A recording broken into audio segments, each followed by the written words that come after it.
Coucou les amis, voilà, je vous retrouve pour continuer à vous parler des arcanes majeures du tarot de Marseille. Dans ma vidéo précédente, on avait vu le mât qui introduisait ces arcanes majeures. Et ici, on va les entamer avec le battleur.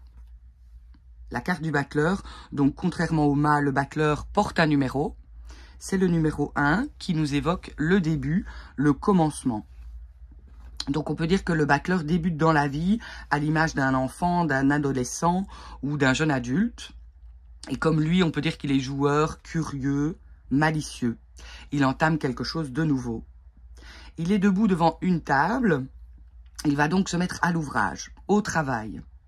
Sans nul doute, il démarre une nouvelle action, un nouveau projet. Cette carte est aussi appelée le magicien dans d'autres tarots, puisqu'en fait le batteur serait un illusionniste, un prestidigitateur. Chaque objet sur cette carte peut disparaître dans un autre. Le couteau dans son fourreau, les pièces et les dés dans le gobelet, et le tout dans le petit sac, la besace ici. D'ailleurs, on retrouve tous les éléments ici des suites des arcanes mineurs, donc les deniers, les épées, etc. On voit que tous les éléments sont ici sur la table du battleur. Alors le battleur brandit une baguette. On parle bien d'une baguette magique, vu qu'il est surnommé le magicien, et cette baguette va lui servir à accomplir son œuvre. Elle peut être assimilée à un objet, un bâton, comme je vous disais dans la suite du tarot des mineurs, un outil ou une flûte, éventuellement. Et si on regarde de plus près, on voit que notre battleur, eh bien, il a un doigt supplémentaire. Et donc, c'est ce qui prouve sa grande dextérité. Il ne manque pas de talent manuel, au contraire. Il a tout en main ou sous la main pour entamer ce projet, comme je vous le disais. Tous les outils sont à sa disposition, il n'a plus qu'à agir, il n'a plus qu'à se mettre à la tâche. Donc on peut dire qu'il a le potentiel et qu'il a les moyens pour agir. Et potentiel, ben, effectivement, son chapeau est en forme de 8 renversé, donc d'infini. Donc tout est possible pour lui. On voit qu'il va agir avec habileté, subtilité. Il a aussi l'art de convaincre. On ne le voit pas sur la carte, mais il trouve toujours une astuce ou un stratagème pour se débrouiller. Hein. Il est bavard et rusé, le battleur. Donc c'est quelqu'un de jeune d'esprit, hein, on l'a dit. Et donc il est ouvert d'esprit. En regardant de plus près, on voit, attention, que la table n'a que 3 pieds. Donc, ce qui prouve qu'il n'a pas encore d'expérience. Sa situation reste bancale comme cette table. Et vu qu'il débute, eh bien, on peut dire qu'il est naïf et influençable. Donc, il peut parfois manquer de confiance en lui. On voit qu'il baisse d'ailleurs les yeux. Le battleur apparaît comme une femme dans d'autres tarots parce qu'il est un peu, en fait, androgyne avec ses cheveux mi-longs. Il n'a pas de genre. Donc, on peut dire qu'il n'a pas encore choisi vraiment son bord. D'ailleurs, il a une jambe orientée vers la droite et une vers la gauche, comme en opposition, comme pour nous dire que justement, il ne sait pas encore sur quel pied danser.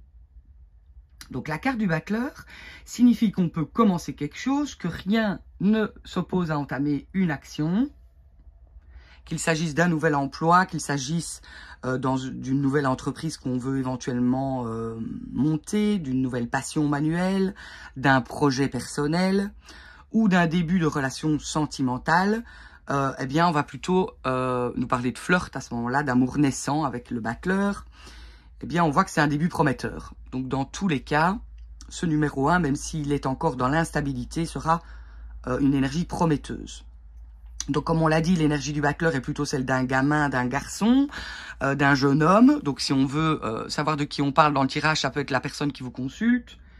Même parfois, à 40 ans, on peut être encore un peu gamin, un peu battleur. Ça peut être une femme qui vous consulte et qui a encore, finalement, ce côté masculin en elle ou androgyne. Ça peut être le fils de la consultante, éventuellement, la personne, le petit gamin qu'elle élève. Voilà, ça peut être aussi une rencontre à laquelle on pourrait se préparer s'il y a un couple qui est à former éventuellement. On peut voir qu'avec ce début, eh bien, il pourrait y avoir une rencontre de quelqu'un et on voit que c'est naissant. Alors à l'envers, attention, si la carte sort à l'envers, dans un tirage, eh bien le battleur qui du coup ne sera plus un magicien mais plutôt un menteur, un dissimulateur. Donc quelque chose à ce moment-là peut être caché sous la table. Est-ce que à ce moment-là on parle de triche puisque avec sa magie, est-ce qu'il n'est pas en train d'escroquer les autres? Et donc, n'oublions pas surtout que c'est l'énergie d'un gamin. Donc, à l'envers, il va vraiment être puéril, immature. Il risque de se disperser, de se précipiter, d'être maladroit. Et donc, son travail sera brouillon. On pourrait même dire que c'est un arriviste incompétent. Si vous tirez pour par exemple...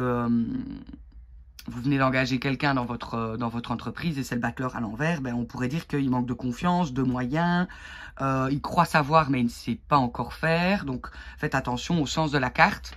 Elle vous indiquera justement si ce début est bien prometteur comme je vous le disais, avec ce chapeau en forme d'infini, ou si au contraire ben c'est trop bancal et l'expérience à ce moment-là qu'on n'a pas pourrait être un départ raté, un mauvais départ, un mauvais début, un mauvais commencement. Donc ce serait important à ce moment-là de voir dans quel sens sort la carte. Voilà, moi j'ai fait le tour plus ou moins pour le battleur. N'hésitez pas à poser vos questions en commentaire. J'y répondrai avec grand plaisir. N'hésitez pas à liker effectivement la vidéo. Ça me touche énormément. C'est pour vous que je l'ai fait. Et donc j'espère que cela vous a plu. Et je vous retrouve très bientôt pour la suite avec la carte numéro 2 qui sera la carte de la papesse. Voilà, à très bientôt, à très vite. Je vous embrasse.